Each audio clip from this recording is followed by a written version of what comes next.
Le dernier jour, 2350 personnes ont franchi les portes du Ponderosa Ranch comme si elles essayaient d'aller plus vite que le temps lui-même. Elles ont acheté tout ce qu'elles pouvaient importer. Elles ont bu tout ce qui pouvait être versé. Des hommes et des femmes adultes ont pleuré ouvertement sous des arches en bois qui avaient autrefois semblé permanentes. Et puis peu de temps après, un milliardaire de la technologie a fermé les portes et scellé la terre dans le silence. Pendant 22 ans, aucune caméra n'a été autorisée à se promener librement sur la propriété. Aucune visite guidée n'a expliqué ce qui avait survécu et ce qui n'avait pas survécu. Aucune déclaration officielle n'a détaillé ce qui restait à l'intérieur des bâtiments qui avaient autrefois résonné des rires, des fusillades mises en scène et du bourdonnement des bus de tourisme grimpant la colline. Le monde est passé à autre chose, mais la montagne a gardé ses secrets. En 2026, nous avons parcouru les mêmes chemins sinueux que ceux empruntés par des milliers de visiteurs. La poussière se soulevait encore sous nos pieds selon des motifs familiers. La maison Cartwright se dressait encore contre le ciel du Nevada. L'escalier à l'intérieur montait toujours avec assurance pour ne mener nulle part. Et dans l'ancien salon des glaces, derrière des fenêtres ternies depuis longtemps, par le temps, nous avons trouvé quelque chose de figé dans le temps. Quelque chose que personne ne s'attendait à voir survivre à des décennies de silence. Ce que nous avons vu à l'intérieur nous a forcés à repenser tout ce que nous croyions avoir été effacé. Pendant 37 années consécutives, le ranch Ponderosa s'est senti vivant.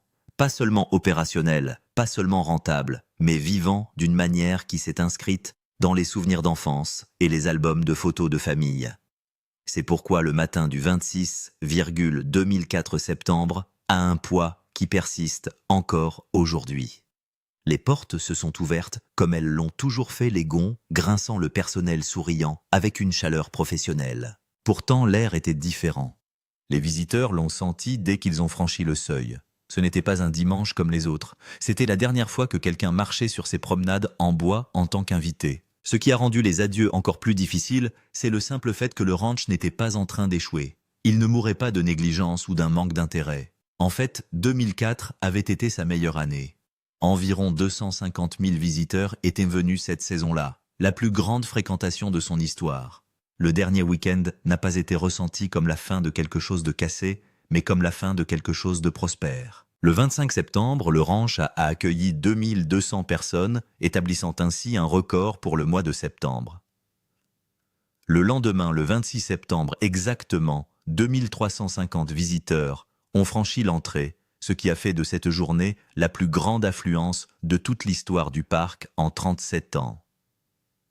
Les gens sont arrivés avec des chapeaux de cow-boy et des gilets Cartwright fait maison. Les familles portaient de vieilles photos des visites précédentes, déterminées à les recréer une dernière fois. À l'entrée, certains se sont arrêtés et se sont serrés les uns contre les autres, refoulant leurs larmes avant de pénétrer à l'intérieur. Dans l'après-midi, les rayons de la boutique de souvenirs étaient presque vides. Les visiteurs s'emparaient de tasses de cartes postales, de fusils, jouets de t-shirts, tout ce qui pouvait ancrer un souvenir dans quelque chose de tangible. Dans la soirée, la boutique avait été vidée. Les comptoirs de nourriture étaient épuisés. Les fontaines à soda étaient à sec. Même la bière avait disparu avant midi. Personne ne voulait être le premier à partir. À l'approche de la fermeture, des groupes de visiteurs s'attardaient près des portes, chuchotant des adieux comme s'ils disaient au revoir à un vieil ami, plutôt qu'à une attraction à thème. Derrière cet adieu émouvant, une autre histoire s'est déjà déroulée. Le milliardaire de la technologie, David Duffield, avait discrètement acheté l'ensemble de la propriété de 570 acres pour environ 55 millions de dollars. Les autorités locales avaient tenté d'agir en premier. Elles avaient rassemblé plus de 50 millions de dollars de fonds publics et privés dans l'espoir de protéger la terre et de la transformer en un site de conservation avec un accès ouvert des sentiers de randonnée et une histoire préservée. Pendant un bref moment, il a semblé que le ranch pourrait entrer doucement dans un nouveau chapitre. L'offre privée de Duffield est arrivée et a mis fin aux négociations. Le terrain a changé de main. En quelques semaines, des clôtures à mailles losangées ont commencé à s'élever le long du périmètre. Des panneaux d'avertissement contre les intrusions sont apparus à intervalles réguliers. L'endroit qui avait accueilli des générations de familles est devenu un monde fermé visible, mais inaccessible. Les portes qui s'ouvraient autrefois chaque jour au rire ont été fermées sans cérémonie. Lorsque la foule s'est évanouie, le silence s'est installé en plusieurs couches. Les bâtiments qui avaient autrefois résonné de l'écho des bottes sur les planches de bois et de la musique des saloons ont commencé à vieillir dans l'immobilité. Les bénévoles de la Thunderbird Lodge Preservation Society ont compris que les intempéries et le vandalisme pouvaient tout effacer rapidement. Ils ont agi rapidement, traitant le ranch abandonné comme un grenier fragile rempli d'objets de famille.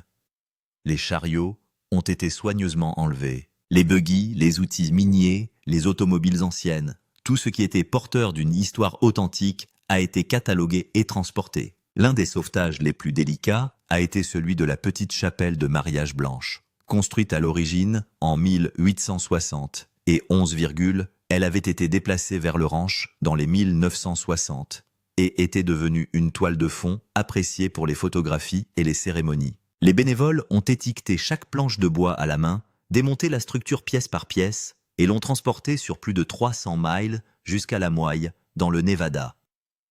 Là, elle a été reconstruite exactement comme elle se trouvait sur la montagne et continue aujourd'hui à accueillir des mariages, sa survie tranquille, témoignant d'une préservation minutieuse. Même l'emblématique Cartwright Ranch House n'a pas été entièrement perdue. Les équipes de préservation ont numéroté chaque rondin, démonté la structure avec précision et stocké les éléments dans des conteneurs, dans l'attente d'un financement qui lui permettrait un jour de renaître. Vers 2010, les structures peu sûres du site d'origine avaient été enlevées. La nature patiente et indifférente a commencé à récupérer ce qui restait. Les aiguilles de panne se sont superposées au trottoir, les herbes ont poussé dans les fissures des anciennes fondations. Si vous vous promenez aujourd'hui près du périmètre, vous pouvez encore voir de légères traces de roues pressées dans la terre durcie, souvenir fantomatique des chariots qui transportaient autrefois les visiteurs enthousiastes vers le sommet de la montagne. Parmi les vestiges les plus obsédants, on trouve les chevaux en fibre de verre. Pendant des décennies, les familles ont fait la queue pour s'asseoir à leur bord, se présentant fièrement comme des membres honoraires de la famille Cartwright. Les chevaux se tenaient près de poteaux d'attelage en fer véritable récupérés sur des plateaux de tournage de western. Lorsque le ranch a fermé, les bénévoles ont donné la priorité aux objets historiques importants. Les chevaux en fibre de verre considérés comme décoratifs plutôt qu'essentiels ont été laissés sur place. Le temps les a embrassés lentement. Des aiguilles de pin se sont accumulées le long de leur dos. Des fougères ont poussé autour de leurs jambes. Des branches se sont enroulées autour des poteaux d'attelage. Ce qui avait été autrefois des stations photolumineuses s'est transformé en silhouettes silencieuses, avalées par la croissance de la forêt. Cachée sous plus de 20 ans de lente remise en état, elle reste sur la montagne, témoin silencieux des 250 000 visiteurs qui ont parcouru le ranch au cours de sa seule dernière année d'existence. La maison principale du ranch a toujours été le cœur de l'attraction. Lorsque le parc a ouvert ses portes en 1968, la réplique grandeur nature de la maison Cartwright est devenue sa pièce maîtresse construite par Bill et Joyce Anderson après que les touristes eurent demandé à maintes reprises où se trouvait le vrai Ponderosa.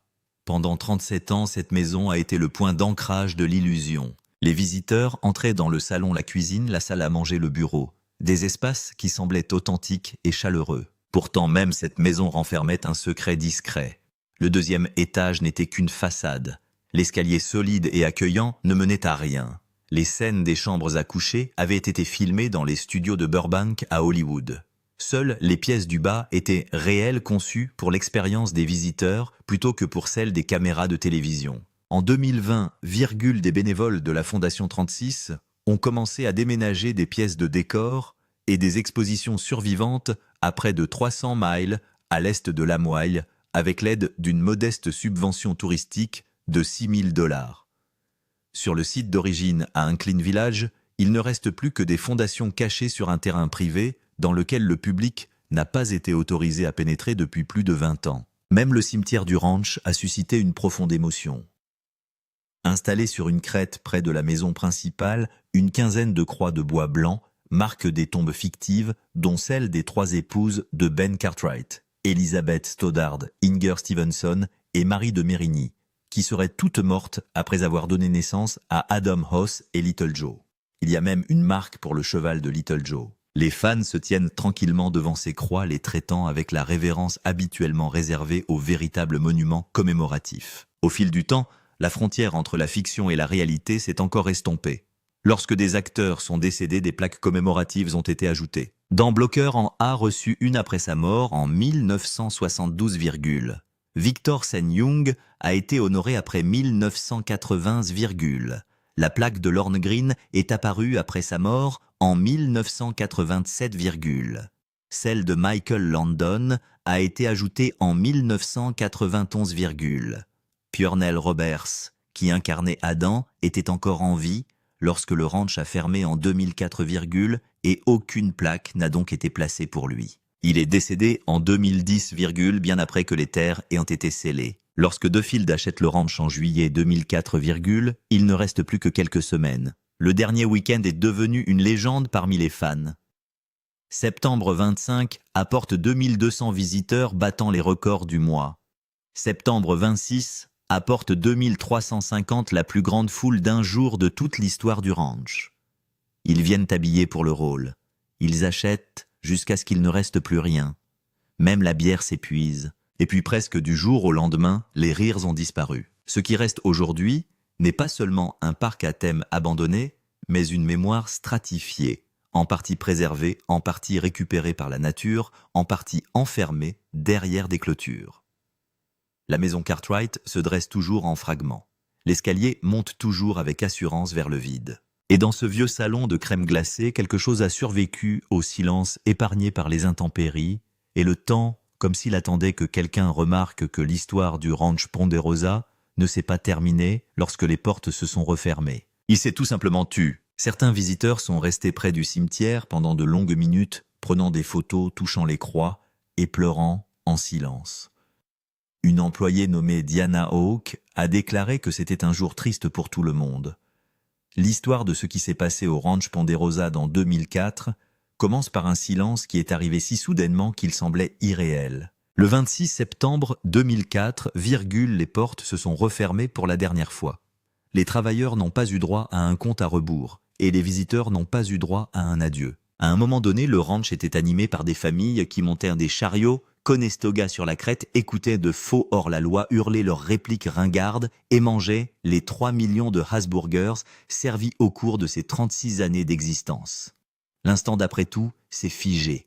La raison en était simple et choquante. Le milliardaire David Duffield venait d'acheter la propriété de 570 acres pour environ 55 millions de dollars et il a refusé une offre gouvernementale de 50 millions de dollars qui aurait fait de l'endroit un site historique protégé. Au lieu de l'ouvrir à d'autres personnes, il a enfermé tout le monde. La fermeture a été si rapide que les bénévoles se sont précipités avec une urgence qui ressemblait presque à du chagrin. Ils ont essayé de sauver tout ce que le temps pouvait détruire. Les chariots, les buggy, les vieilles voitures, les outils miniers et les panneaux peints à la main ont été emportés, morceau par morceau, avant que la neige et les vandales ne prennent le dessus. Aujourd'hui, lorsque vous vous trouvez là seul, de légères marques de roues restent dans la terre douce et s'estompant, vous rappelant les milliers de personnes qui ont jadis emprunté les mêmes chemins. Plus tard, Duffield a donné une partie de la terre à un trust pour qu'elle reste intacte, ce qui signifiait que le silence allait durer.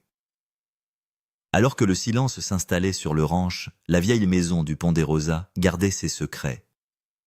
Des millions de personnes la connaissaient comme la grande maison à 2 étages des épisodes 430, mais elle avait toujours été un piège. Le bâtiment n'avait qu'un étage habillé pour paraître plus grand. À l'intérieur de la réplique du parc, les visiteurs montaient des escaliers qui ne menaient à rien.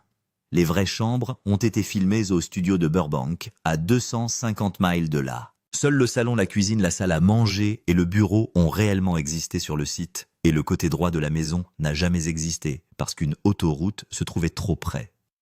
Cela a obligé les équipes de télévision à ne filmer que de l'avant, ce qui a créé un effet étrange pour les visiteurs qui passaient par là. Ils verraient les figurines en bois sculptées de Ben Cartwright à son bureau et de Hopsing dans la cuisine figées en pleine tâche comme des versions en cire de personnes qui n'ont jamais vraiment vécu là. La veste verte en velours côtelé de Little Joe et le gilet en dame marron de Hoss étaient suspendus à une étagère comme si les frères étaient sortis 1 minute et pouvaient revenir à tout moment. Si l'on attendait assez longtemps, si l'on continuait à passer devant la maison et à suivre le sentier envahi par la végétation, on atteignait l'entrée de l'ancienne mine mystérieuse. L'entrée est toujours là, bien qu'enfouie dans les mauvaises herbes, menant à un tunnel en fibre de verre de 50 pieds de long qui faisait autrefois le bonheur des familles. Lorsque l'on pénètre à l'intérieur avec une lampe de poche, on découvre des poutres de plafond effondrées et des pépites d'or en laiton véritable éparpillées. Chacune d'entre elles pesait environ 2 onces. L'air est lourd, car cette partie du ranch renferme un secret que presque aucun visiteur n'a jamais entendu. Dans 2004, un court-circuit a provoqué un petit incendie à l'intérieur de la mine.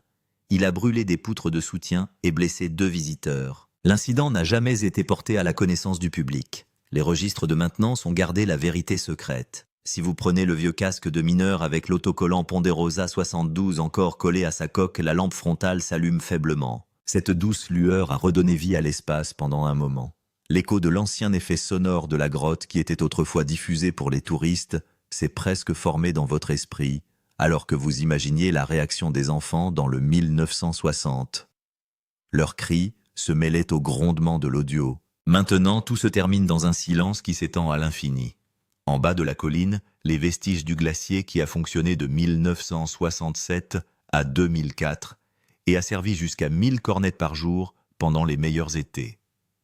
Au cours de sa dernière année, 250 000 visiteurs ont traversé le parc. Le simple fait de penser à ce chiffre alourdit le silence qui règne autour de ces fondations en ruine.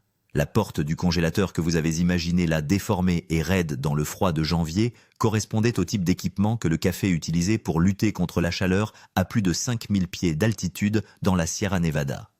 À l'époque, l'endroit résonnait des enfants qui demandaient plus de saupoudrage et des familles qui se reposaient après de longues promenades. Aujourd'hui, le sol gèle si profondément en hiver que les cadres métalliques se fissurent et se tordent.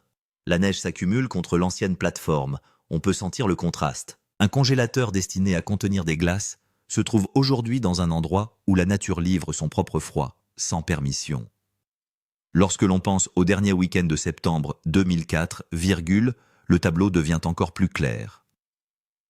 Le dernier jour, 2350 personnes se sont rendues sur place, ce qui a constitué la plus grande affluence jamais enregistrée en une seule journée. Ils font la queue pour obtenir tout ce qui reste du ranch.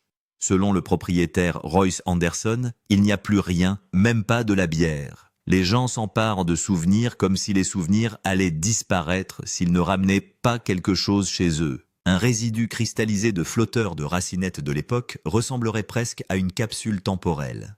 La glace au parc coûtait autrefois 20 à 40 cents à travers les 1960 et les 1970. Le Bonanza Sunday était célèbre parmi les familles parce qu'il était bon marché et rassasiant. Le café se trouvait à côté du Hasburger Restaurant, l'endroit même où 3 millions de hamburgers d'une demi-livre passaient sur son comptoir. Lorsque les fans ont appris que le ranch fermait, ils ont mangé tout ce qu'ils pouvaient, comme si le fait de goûter une dernière fois les hamburgers les aiderait à garder l'endroit vivant dans leur esprit. Le contraste entre hier et aujourd'hui devient encore plus clair lorsque vous regardez de vieilles images des années 1970 au début des années 1990. Les familles sont assises sur des tables de pique-nique en bois disséminées le long de la Virginia City Street. Des adolescents déguisés en western se servent des glaces en essayant de suivre la foule. Le ranch était l'un des plus gros employeurs saisonniers du lac Tahoe. En 2004, ces mêmes tables avaient enduré près de 4 décennies d'hiver rigoureux. Après la fermeture des portes par Duffield, la Thunderbird Lodge Preservation Society est intervenue. Les bénévoles se sont empressés de retirer les objets avant que la neige et le temps ne détruisent ce qu'il restait. En 2010, la plupart des structures dangereuses s'étaient effondrées ou avaient été enlevées. Il ne reste aujourd'hui que des souches de table d'environ 2 pieds de haut assombries par le soleil et la neige. Les cycles de gel et de dégel, les lourdes charges de neige et la forte lumière ultraviolette en altitude ont tout emporté. En moins de 22 ans, ce qui était autrefois un lieu de rassemblement animé s'est transformé en souvenir silencieux et éclaté. Quelque part sur ce même terrain, il reste peut-être un bout de salle plastifié qui indique le Bonanza Sunday à 1,50, ce qui correspond au prix payé par les familles dans les années qui ont suivi. À l'époque des 1960, la même friandise coûtait environ 40 cents, soit environ 5 $ d'aujourd'hui. Le prix des glaces a augmenté de plus de 300% entre 1977 et 2025, Un fragment laminé montrerait le jaunissement causé par des décennies de soleil en haute altitude où l'exposition aux ultraviolets est beaucoup plus forte qu'au niveau de la mer. Pendant le dernier week-end de septembre du 24 au 26, les fans de 2004, ont pris tout ce qu'ils pouvaient trouver. Des gobelets en fer blanc des cendriers et même des présentoirs qui se trouvaient autrefois derrière des comptoirs ont disparu dans des sacs. Aujourd'hui, les objets originaux du Ranch Ponderosa se vendent à des prix élevés en ligne. Certaines de ces pièces rares se trouvent sous verre dans des musées du Nevada et de Californie, perpétuant ainsi la mémoire du ranch. Et lorsque vous imaginez cette carte de menu reposant dans l'air froid et sec de la Sierra Nevada, vous pouvez presque sentir à quel point le temps conserve certains souvenirs même après que le lieu lui-même a disparu. La vieille chapelle blanche du Ranch Ponderosa a connu une longue histoire bien avant que la plupart des gens n'y entrent. Elle a d'abord été érigée dans une petite ville du nord de la Californie en 1871, puis bien des années plus tard, Bill Anderson l'a démontée pièce par pièce et l'a déplacée à Incline Village en 1960 lorsqu'il a participé à la construction du parc d'attractions du Ranch Ponderosa. Lorsque le parc a atteint son apogée, cette petite chapelle est devenue l'un des lieux les plus fréquentés de la propriété. Les couples venaient de partout parce qu'elle était chaleureuse, ancienne et pleine de souvenirs. Elle a parfois accueilli jusqu'à 15 mariages par semaine, soit près de 780 mariages par an, de 1968 à 2004, Les gens aimaient la façon dont les prédicateurs d'antan célébraient les cérémonies à l'occidentale, et les prix restaient raisonnables généralement, entre 75 et 150 $ selon la taille du mariage. Pour certains couples, c'était comme entrer dans une histoire. Mais en septembre 2004, lorsque le milliardaire de l'informatique David Duffield a acheté tout le Ranch Ponderosa et a fermé les portes, la chapelle est finalement devenue silencieuse. Elle attendait son prochain chapitre. Des années plus tard, elle fut à nouveau déplacée cette fois à Lemuel dans le Nevada et placée au Reds Ranch où elle commença à prononcer ses vœux une fois de plus. Le même cadre en bois, qui avait connu près de 50 ans d'amour, trouva un moyen de maintenir son objectif en vie. L'histoire du ranch a évolué encore plus rapidement. En juillet 2004, David Duffield, cofondateur de PeopleSoft, et dont la valeur nette est estimée à 13,2 milliards de $, a stupéfié les responsables de la protection de la nature en achetant discrètement le Ranch Ponderosa pour environ 55 millions de $. Les organismes publics avaient passé des années à collecter plus de 50 millions de $ pour acheter les terres afin d'y aménager des sentiers de randonnée et de les protéger dans l'espoir d'ouvrir la propriété de 570 acres à tout le monde. Lorsque l'offre de Duffield est arrivée, leur plan s'est effondré. La famille Anderson l'a choisi parce que son offre était rapide, privée et légèrement supérieure à la proposition compliquée du gouvernement. Ce qui a rendu le moment encore plus déchirant, c'est que 2004 a été la meilleure année du ranch. Environ 250 000 personnes ont visité cette saison-là, et le dernier jour, le 26, 2004, septembre, une foule record de 2350 personnes s'est précipitée pour jeter un dernier coup d'œil au monde de Cartwright. Les fans, les travailleurs et les officiels ont tous ressenti cette perte profondément. Une fois que Duffield a pris le contrôle en septembre 2004, les choses ont changé instantanément. Des clôtures ont été érigées, des panneaux d'avertissement sont apparus, le public a été exclu presque du jour au lendemain. Il a continué à dire qu'il n'avait pas l'intention de construire quoi que ce soit et qu'il voulait empêcher toute construction imprudente, mais les portes sont restées fermées. Le ranch a pris fin ce jour-là, mais le temps a révélé une autre partie de sa vision. 2016, 12 ans après l'achat. David et Cheryl Duffield ont fait don au Nevada Land Trust d'un terrain de 18,6 acres appelé Bull Wheel Property.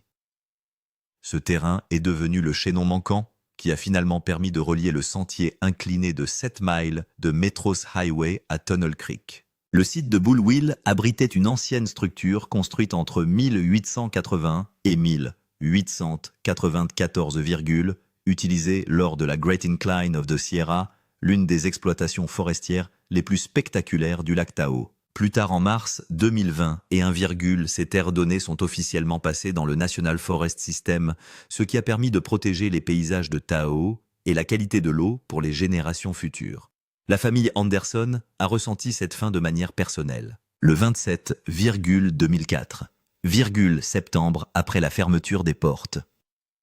Royce Anderson s'est tenu silencieusement tandis que la foule s'éloignait et a murmuré que c'était vraiment la fin d'une époque. Ce dernier week-end s'est transformé en une véritable vague d'émotions. Le samedi, 2200 visiteurs sont arrivés, soit la plus grosse journée de septembre jamais enregistrée. Le dimanche, 2350 personnes sont venues, soit la plus grosse journée de l'histoire du ranch. Les fans portaient des chapeaux de cow-boy et des vestes de Cartwright et ont vidé les boutiques de souvenirs laissant les étagères vides. Même la nourriture et les boissons ont manqué parce que les gens refusaient de partir.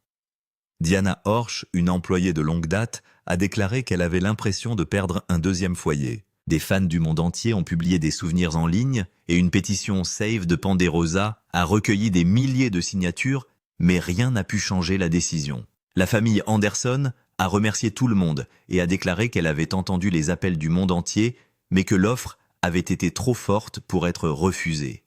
Au fil des ans, la Terre a commencé à changer à sa manière. Une fois les bâtiments dangereux dégagés autour de 2010, De Field a laissé les 570 acres restants retourner à la nature.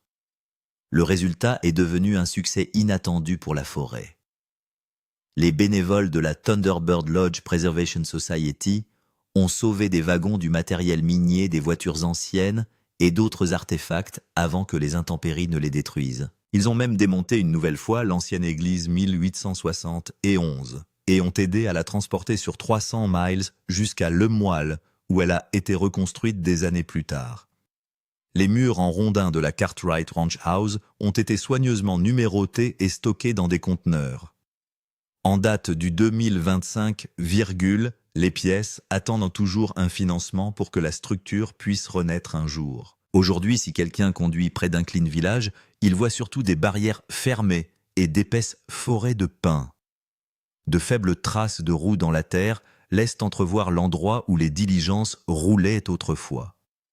Certaines parties du territoire appartiennent maintenant à des fonds de conservation et restent à l'abri de tout développement. En 2020, la Commission du tourisme du Nevada a approuvé des subventions pour reconstruire certaines parties du Ponderosa Ranch à Les Moyles, en utilisant les structures d'origine, donnant ainsi aux gens une chance de découvrir le monde de Cartwright dans un nouveau cadre, même si la magie de l'air des montagnes de Tahoe ne peut être remplacée. En coulisses, la Thunderbird Lodge Preservation Society est devenue la gardienne de nombreux trésors du Ponderosa Ranch après la fermeture du parc en 2002.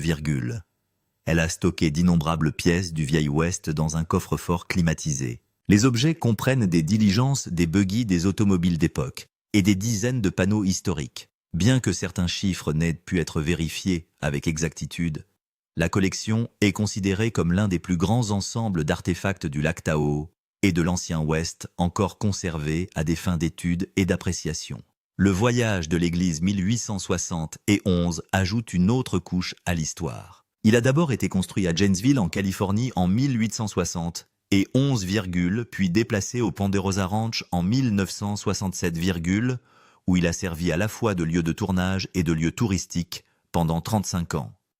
Lorsque le ranch a fermé ses portes en 2004, des bénévoles de la Fondation 36 l'ont démonté avec soin, ont enregistré chaque pièce et l'ont transporté au Reds Ranch à Le Moyle. En 2022, la restauration était achevée. Des bénévoles ont reconstruit l'intérieur avec des bois, des ferrures et des techniques d'origine correspondant à l'époque. Aujourd'hui, l'église se trouve au cœur d'un projet de ville frontalière en pleine expansion, où les gens travaillent ensemble pour garder vivante l'histoire des pionniers du Nevada. Un autre fil conducteur de l'héritage est la mémoire de Dan Blocker, qui a joué le rôle de Hoss Cartwright de 1959 jusqu'à son décès soudain, en mai 13, 1972, à seulement 43, Né le 10, 1928, à DeKalb, au Texas.